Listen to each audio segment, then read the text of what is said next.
Hello everyone, once again myself Dr. Renu from Government Girls College Sirohi, and in continuation to previous classes of BSc Part 3rd Botany Paper First in Ecological Adaptation।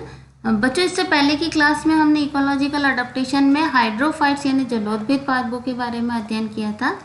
आज की class में हम बात करेंगे मरुद्भिद यानी कि xerophytes जो plants होते हैं, जीरोफिटिक प्लांट्स जो होते हैं, उनमें किस प्रकार के इकोलॉजिकल अडेप्टेशंस पाए जाते हैं, किस प्रकार से वो अपने चारों तरफ के एनवायरनमेंट में अपने आप को एडजस्ट करते हैं। तो मरुद्भिद हमें पता है बच्चों, ये भी ग्रीक वर्ड से ही लिया गया है, जिसमें जीरोज यानी जीरोफाइट्स में हम बता रहे हैं। जीरोज जो होता है उसका मतलब होता है ड्राई, फाइटोन यानी हमें पता है प्लांट्स यानी कि शुष्क पादप या मरु पादप इसे हम हिंदी में कहते हैं। मरुद्भिद जो होते हैं वो अति शुष्क आवासों में पाए जाने वाले पादप हैं। ये वे स्थान जहाँ पर जल जो होता है वो अत्यंत ही कम मात्रा में उपस्थित होता है, या फिर अन्य कारक जैसे कि वाष्पोत्सर्जन को बढ़ाने वाले कारक। मतलब हम बता रहे हैं जीरोफिटिक कंडीशंस के बारे में कि क्या क्या हो सकती है। या तो वहाँ पानी बहुत ज़्यादा कम होता है, दूसरा ये भी हो सकता है कि टेम्परेचर इतना ज़्यादा हो कि वाष्पोत्सर्जन की दर को बढ़ाने वाले जो फैक्टर्स होते हैं जैसे टेम्परेचर वो बहुत ज़्यादा होता है, तो वो जो आवास होता है वो उसको शुष्क आवास में कन्वर्ट कर देता है। ऐसे आवास को हम जैरिक हैबिटेट कहते हैं, और ऐसे आवासों में उगने वाले जो प्लांट्स होते हैं उन्हें हम मरुद्भिद पादप कहते हैं। अब मरुद्भिद आवासीय जो शुष्क आवास में पादप हैं उनमें जलवायु की दृष्टि से शुष्क प्रकृति होती है, तो ये पौधे अपने आप को शुष्क आवास में बनाए रखने के लिए, जीवित रखने के लिए कुछ अडेप्टेशंस डेवलप कर लेते हैं, अपने अंदर कुछ ऐसे अडेप्टेशंस ले आते हैं जिसकी वजह से ये शुष्क आवास में भी जीवित रह पाए। अब ये अडेप्टेशंस इन जनरल अगर हम बात करें तो पहले तो ये कि कंडीशंस क्या है, कि क्या क्या कंडीशंस हो सकती हैं कमी वाली। तो पानी की कमी होती है, हमें पता है। भूमि में जो घुलनशील लवण होते हैं वो कम मात्रा में पाए जाते हैं। ह्यूमिडिटी ज़्यादा होती है, अधिक या कम मृदा का तापमान, टेम्परेचर जो होता है वो, और तीव्र प्रदीप्यमान यानी कि इंटेंस इल्यूमिनेशन, ये सारे वो कैरेक्टर्स हैं जिनके लिए इनको अपने आप के अंदर अडेप्टेशंस डेवलप करने होते हैं जैरिक एनवायरनमेंट में। तो शुष्क आवास में पौधे वाले जो उगने वाले पौधे होते हैं उनमें मेनली अगर हम बात करें तो किस प्रकार की दो इम्पॉर्टेंट रिएक्शंस की अगर हम बात करें तो कि इनका जो उद्देश्य होता है मेन जो वो होता है कि एक तो वो भूमि से इतना जल प्राप्त कर ले जितना कि संभव हो सके। मतलब अडेप्टेशन वो इस तरीके से कर लें कि भाई जितना वो ले सके उतना पानी ले लें। दूसरा ये कि परिरक्षक कार्यों में कम पानी का उपयोग करें, यानी कि जल की जितनी मांग हो वो उसको कम से कम में कन्वर्ट कर सके। तो ये शुष्कता का जो होता है कैरेक्टर, इनके अंदर बहुत सारे फिजियोलॉजिकल अडेप्टेशंस डेवलप कर लेते हैं। पहले हम बात करते हैं बच्चों की मरुद्भिद पादप में क्लासिफिकेशंस की, कि मरुद्भिद पादपों का वर्गीकरण की हम बात करते हैं। तो विभिन्न प्रकार की शुष्क परिस्थितियों में पाए जाने वाले पादपों को उनके हैबिटेट यानी आवास के अकॉर्डिंग हम 5 समूह में बांट सकते हैं। देखिए 5 समूह हमने लिख रखे हैं। फर्स्ट वन जो है उन्हें हम बालुकोद्भिद मरुद्भिद कहते हैं, बालुकोद्भिद कहते हैं इन्हें। पेस्मोफाइट्स कहलाते हैं। ये वो प्लांट जो रेत, बालू मिट्टी या बालू मिट्टी के टीलों पर उगने वाले पादप होते हैं उनको हम बालुकोद्भिद पादप कहते हैं। सेकंड जो कैटेगरी है वो है शैलोद्भिद पादप, लिथोफाइट्स नाम से ही पता चल रहा है। पर्वतों की चट्टानों पर जो उगने वाले पौधे होते हैं उन्हें हम शैलोद्भिद कहते हैं। थर्ड है शीतोद्भिद पादप जो होते हैं, क्रायोफाइट्स जो होते हैं, ये पोल्स पर या पोलर रीजन्स पर या पर्वत के शिखरों पर जो बर्फ जमी हुई रहती है उन बर्फ पर पाए जाने वाले पादपों को हम शीतोद्भिद या क्रायोफाइट्स कहते हैं। लवणोद्भिद पादप हेलोफाइट्स जो होते हैं वो लवणीय मृदा या समुद्र लवणीय जल में उगते हैं। और जो लास्ट कैटेगरी है वो अम्लोद्भिद पादप की होती है जिनको ऑक्जिलोफाइट्स कहते हैं। ये जो एसिडिक सॉइल होती है उसमें जो उगने वाले प्लांट्स होते हैं उन्हें हम अम्लोद्भिद पादप कहते हैं। जीवन चक्र की अवधि मतलब प्लांट्स का जो श्रेणियां होती है मरुद्भिद पादपों की वो अलग अलग कैटेगरीज के अकॉर्डिंग बनाई गई है। अलग अलग कैरेक्टर्स को यूज में लेकर के श्रेणियां बनाई जाती हैं। तो अगर हम मरुद्भिद पादपों को जीवन चक्र, उनकी आकारिकी और कार्यकी दृष्टि से कुछ साइंटिस्ट ने इनको 3 ग्रुप में डिवाइड कर दिया है। एक वो होता है जो अल्पकालिक पौधे होते हैं ना, बहुत कम समय के लिए जीवित रहने वाले जो होते हैं जिन्हें एफिमेरल प्लांट्स कहते हैं। सेकंड जो होते हैं वो गूदेदार प्लांट्स होते हैं, सक्यूलेंट प्लांट जिन्हें आप कहते हैं, जिसमें नागफनी वगैरह जो प्लांट्स होते हैं जिनका जो प्लांट का बॉडी पार्ट जो होते हैं वो मासल होते हैं, गूदेदार होते हैं, और जिनकी लीव्स जो होती हैं वो कांटों में रूपांतरित होती हैं। इस प्रकार के जो पादप होते हैं उन्हें गूदेदार या मासल मरुद्भिद कहते हैं। और जो थर्ड कैटेगरी होती है वो नॉन सक्यूलेंट प्रकार की होती है, यानी अमांसलोद्भिद प्रकार की होते हैं, यानी पतले पतले होते हैं। इनमें लीव्स जो होती है वो जनरली कम्प्लीटली थोन्स यानी कि कांटों में रूपांतरित हो जाती हैं और अडेप्टिव होती हैं अपने लाइफ साइकिल को कंप्लीट करने के लिए। अब हम बात करते हैं अडेप्टेशंस की, कि इकोलॉजिकल अडेप्टेशंस कौन कौन से हो सकते हैं ज़ीरोफाइट्स में। तो विभिन्न प्रकार की शुष्क परिस्थितियां तो हम पहले ही बता चुके हैं बच्चों की कि कौन कौन सी पाई जाती हैं। इन परिस्थितियों के अकॉर्डिंग ही इनके कैरेक्टर्स को भी हम अलग अलग पार्ट्स में डिवाइड कर देते हैं, और उसी के अकॉर्डिंग हम इकोलॉजिकल अडेप्टेशंस की बात करेंगे।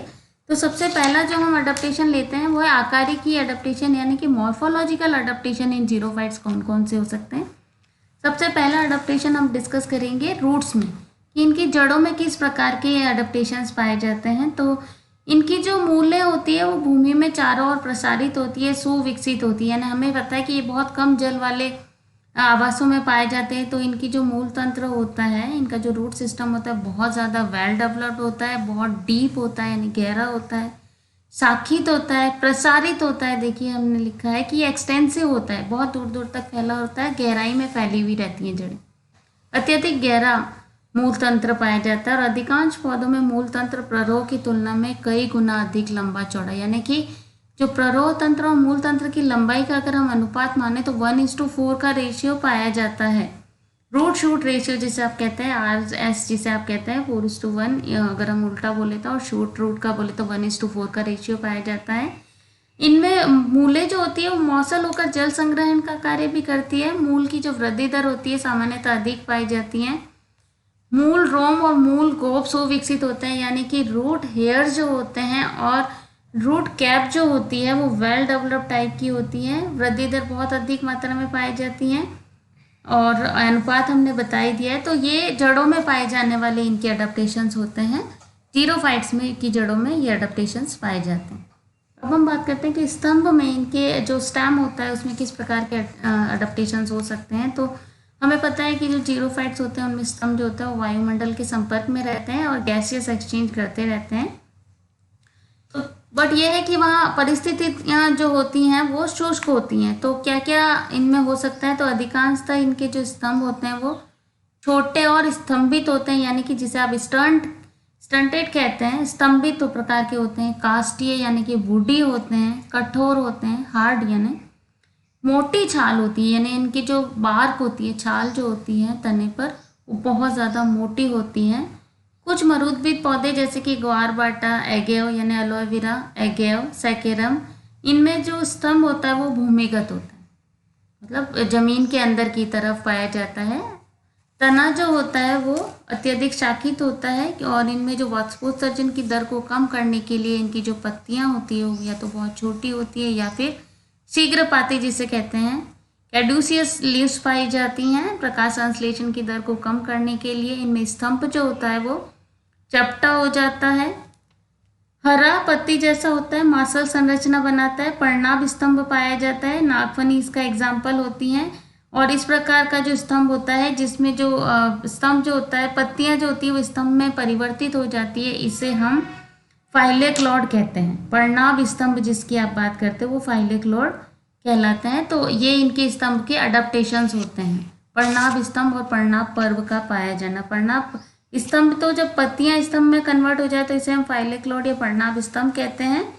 और अगर हम बात करें कि कुछ दूसरी नीडल लाइक संरचनाएं बन जाती हैं, शाखाएं जो होती है, कक्षत शाखाएं, वो सूच्याकार यानी कि नीडल लाइक स्ट्रक्चर में परिवर्तित हो जाती हैं, तो इन्हें हम पर्णाभ पर्व कहते हैं, यानी कि क्लैडोड स्ट्रक्चर कहते हैं। और कुछ मरुद्भिद पादपों में बच्चों विशेष प्रकार की स्टेम बर्ड्स भी पाई जाती हैं। थर्ड जो अडेप्टेशन की हम बात कर रहे हैं वो करेंगे पत्तियों में किस प्रकार के अडेप्टेशन पाया जाता है। तो इसमें पत्तियां जो होती हैं वो बहुत ही हासित होती हैं, यानी बहुत लेस डेवलप्ड होती है, बहुत छोटी होती हैं, और अधिकतर पादपों में तो ये लुप्त प्राय ही होती हैं। आशुपाती होती हैं, बहुत अल्प अवधि के लिए जीवित रहती हैं, और पत्तियां जो होती है कांटों या शल्कों में रूपांतरित हो जाती हैं। जैसे पाइनस की अगर हम बात करें वैसा लीफलेट लैमिना जो होता है वो लंबा होता है, सकरा हो जाता है। सूर्य के प्रकाश को परावर्तित करने के लिए पर्णों की जो सतह होती है बहुत ज़्यादा चमकीली होती है और चिकनी सतह पाई जाती है, जिससे कि वो ट्रांसपीरेशन की रेट को कम कर सके। कुछ पौधों में पत्तियां नुकीली और सूचियाकार होती है, नीडल शेप्ड, हम पहले ही बता चुके हैं। पत्तियों में रोम व सिलिका का आवरण पाया जाता है, यानी कि ऊपर जो होते हैं रूटे रोम पाए जाते हैं और उसके साथ में ही सिलिका जो होती है उसका एक मोटा आवरण पाया जाता है। बहुकोशिकीय रोम उपस्थित होते हैं, मल्टी सेलुलर जो रोम्स होते हैं वो पाए जाते हैं। स्टोमेटा की यहाँ पे हम बात करें कि मल्टी सेलुलर स्टोमेटा प्रेजेंट होते हैं। और पर्णवृंत का जो पर्णावृंत में रूपांतरण हो जाता है इसमें पत्तियों में, और अनुपर्ण का कांटों में रूपांतरण हो जाता है।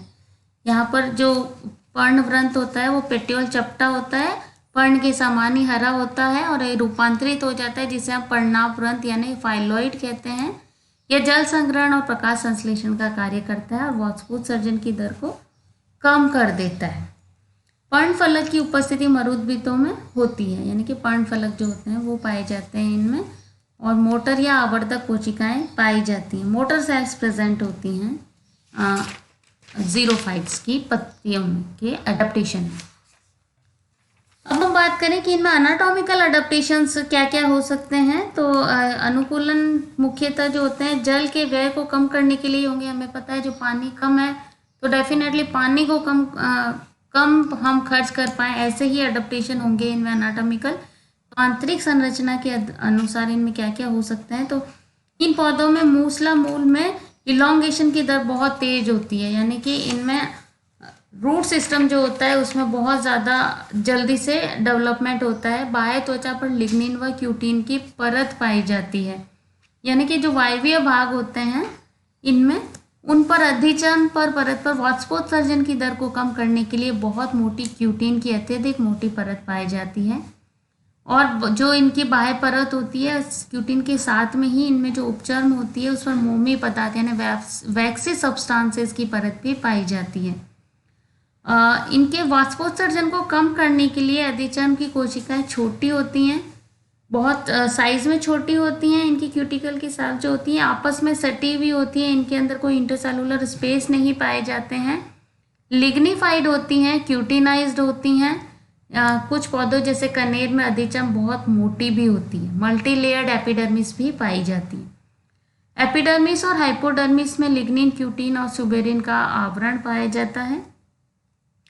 इनमें कॉर्क और बार्क जो होते हैं वो सेकेंडरी ग्रोथ शो करते हैं तथा इनका जो आवरण होता है सेकेंडरी वृद्धि का आवरण वो वाष्पोत्सर्जन को कम करता है।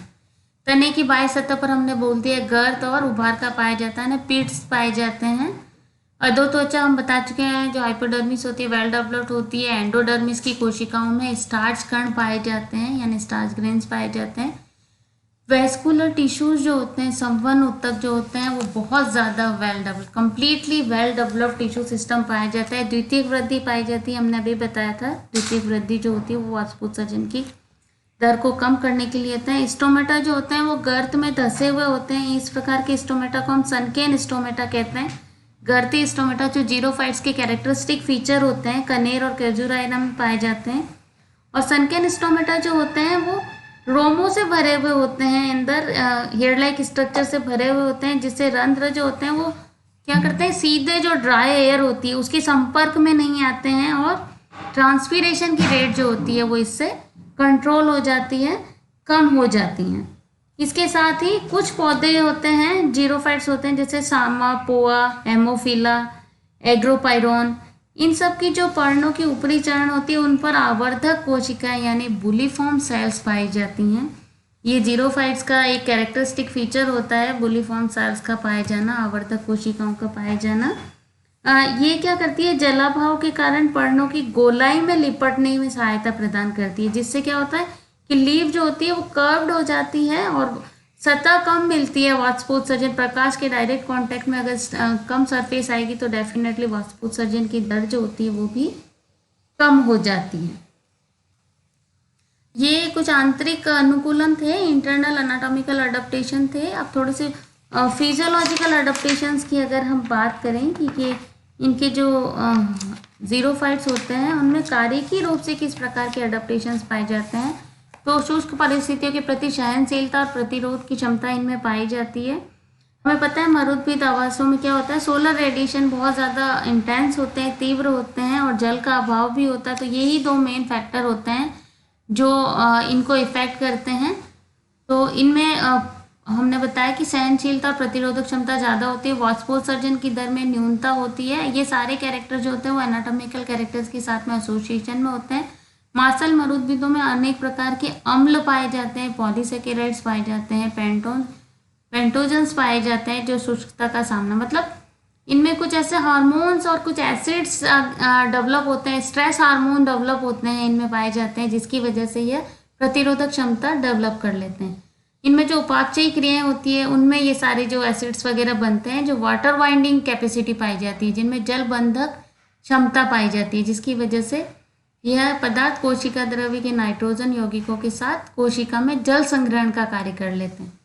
इनमें जो स्टोमेटा होते हैं वो सोटो एक्टिव जिसे आप कहते हो उस प्रकार के होते हैं कि रंध्र जो रात्रि में खुलते हैं और दिन में बंद रहते हैं, जिससे क्या होगा कि दिन में प्रकाश संश्लेषण के लिए आवश्यक CO2 उपलब्ध करा दी जाएगी और कैम साइकिल इनमें चलता है, मतलब क्रैसुलेशन एसिड मेटाबॉलिज्म जो होती है वो कार्य करती है। फिजियोलॉजिकल जो साइकिल चलता है वो कैम साइकिल चलता है ज़ीरोफाइट्स में। इसमें रात में स्टोमेटा ओपन हो जाते हैं, CO2 का फिक्सेशन हो जाता है और दिन में ये जो CO2 होती है प्रकाश संश्लेषण के लिए काम में आ जाती है। अनेक मरुद्भिद पादपों में C3 चक्र के साथ साथ C4 चक्र भी चलता है, यानी कि हमें पता है कैल्विन साइकिल के साथ साथ में ऑक्जेलोसिटिक साइकिल जिसे आप कहते हैं C4 साइकिल, वो भी इसमें साथ साथ में चलता है। एंजाइम्स होते हैं जैसे कैटालेज और पेरोक्सीडेज एंजाइम जो होते हैं वो ज़ीरोफाइट्स में बहुत ज़्यादा सक्रिय होते हैं। स्टार्च का एमाइलेज में जलीय अपघटन जिससे द्वारा जल्दी से हो जाता है। गूदेदार पौधों में रंध्र हमने बताई दिया रात में खुलते हैं।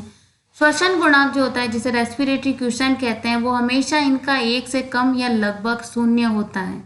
और कोशिका द्रव्य की परासरण सांद्रता जो होती है वो अधिक होती है। कोशिका द्रव्य की सांद्रता अधिक होती है तो जो टर्जिडिटी होती है इसको ये बढ़ा देती है और अवशोषण को प्रभावित करती है और विल्टिंग को रोकती है, यानी कि परासरण सांद्रता अधिक होने से विल्टिंग कम हो जाती है इनमें और कोशिका द्रव्य का परासरण दाब अधिक होने से ड्रायर कंडीशंस को सहन करने के लिए इनमें अडेप्टेशन जो होते हैं वो बहुत अच्छे से डेवलप हो जाते हैं। और ये जो ज़ीरोफाइट्स होते हैं उनमें प्रोलीन नामक एक अमीनो एसिड होता है जिससे आप स्ट्रेस हार्मोन की तरह काम करता है। ये विषम परिस्थितियों में पादपों को सर्वाइवल वैल्यू यानी कि जीवन मूल्य प्रदान करता है।